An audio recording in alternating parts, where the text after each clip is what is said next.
আজকের ভিডিওটি দেখলে বাংলাদেশের রাজনৈতিক সর্বশেষ পরিস্থিতি সম্পর্কে খুবই গুরুত্বপূর্ণ কিছু তথ্য পেয়ে যাবেন।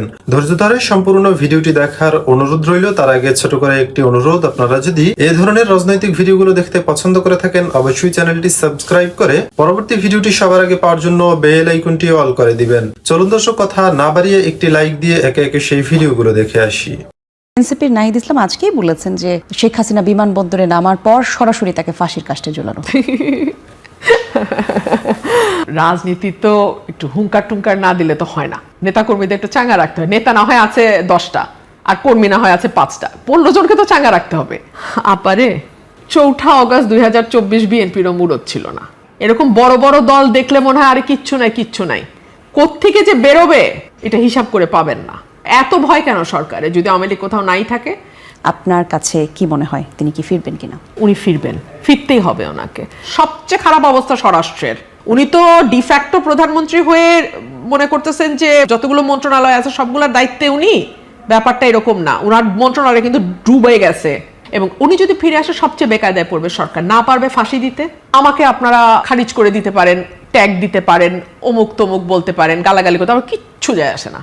হাসিনার আমলে আমাকে বহুত গালি খাইতে হয়েছে, আমার কিচ্ছু যায় আসে না। আওয়ামী লীগকেও বলবো কান পাতেন, মানুষ কি বলে বোঝার চেষ্টা করেন।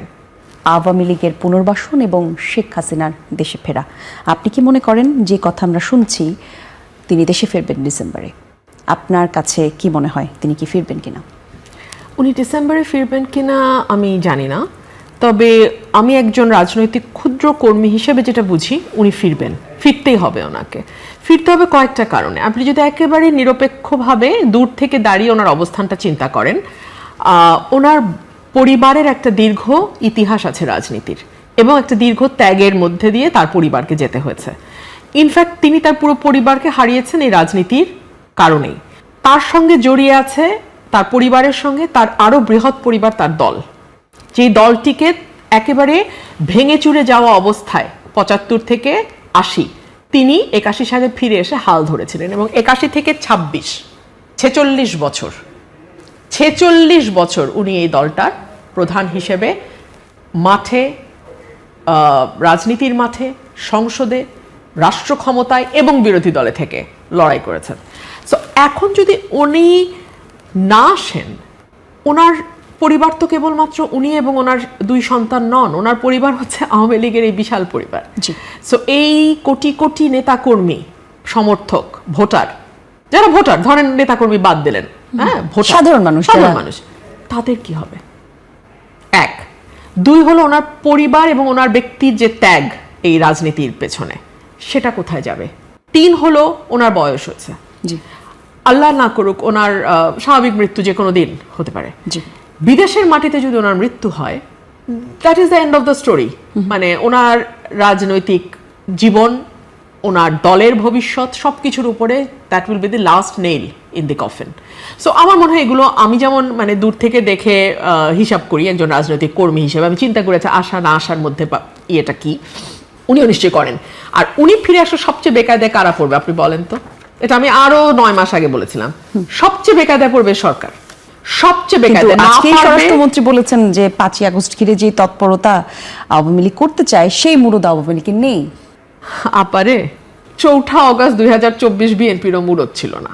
এরকম বড় বড় দল দেখলে মনে হয় আরে কিচ্ছু নাই কোত্থেকে যে বেরোবে এটা হিসাব করে পাবেন না। আপনি আমাকে বলেন না, এই আপনারাই আর আমরা তো একই জায়গায় বহু স্টক শো করেছি। 4 অগস্ট 2024 বিএনপি কই ছিল? তো সুতরাং নাইটাই এগুলো বলা যায়। হাসিনাও বহু বলছে বিএনপি নাই, এগুলো বললে শান্তি লাগে, শান্তি পাওয়ার জন্য বলে, ওটা কোনো অসুবিধা নেই, পলিটিক্যাল রেটরিক। যদি নাই থাকে তাহলে আর শো ন্যারেজ দেখায় সব কর্মীকে ভিতরে রাখতে হয় কেন? তাহলে 5 জনের মিছিলে 500 জনের নামে মামলা হয় কেন?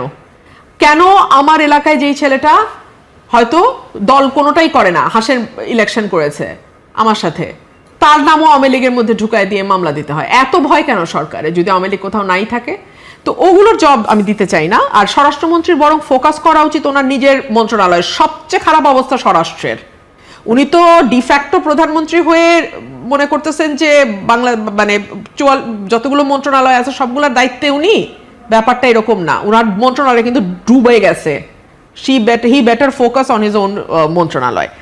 তো যাই হোক, আমি যেটা বলতেছিলাম যে ওনার এই সকল কিছুর হিসাব ওনার কাছেও নিশ্চিত আছে, এবং উনি যদি ফিরে আসে সবচেয়ে বেকায়দায় পড়বে সরকার। না পারবে ফাঁসি দিতে, না পারবে কারাগারে নিয়ে নিরাপদ অবস্থায় দুঃখিত আপা, রাখতে। এই জায়গায় একটু আপনাকে কাটলাম। ফাঁসির কথা বললেন তো, এনসিপির নাহিদ ইসলাম আজকেই বলেছেন যে শেখ হাসিনা বিমানবন্দরে নামার পর সরাসরি তাকে ফাঁসির কাস্টে ঝোলানো।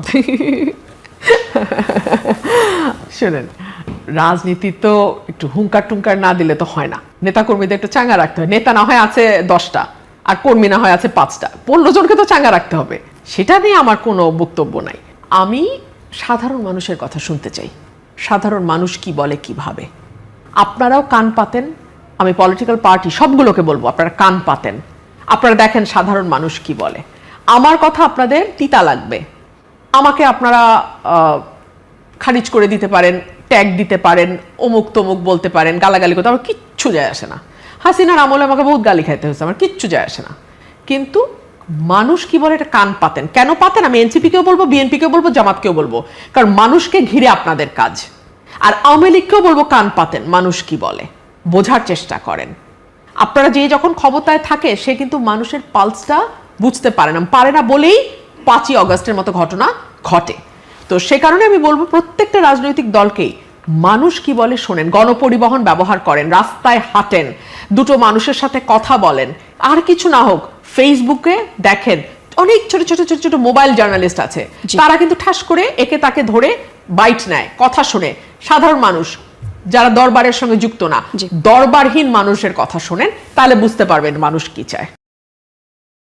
এই ভিডিওগুলো দেখছিলেন, এ সম্পর্কে আপনাদের মতামত কমেন্টে লিখে পাঠাবেন। ভিডিও ভালো লাগলে চ্যানেলটি সাবস্ক্রাইব করে আমাদের সাথেই থাকতে পারেন। এতক্ষণ সাথে থাকার জন্য ধন্যবাদ।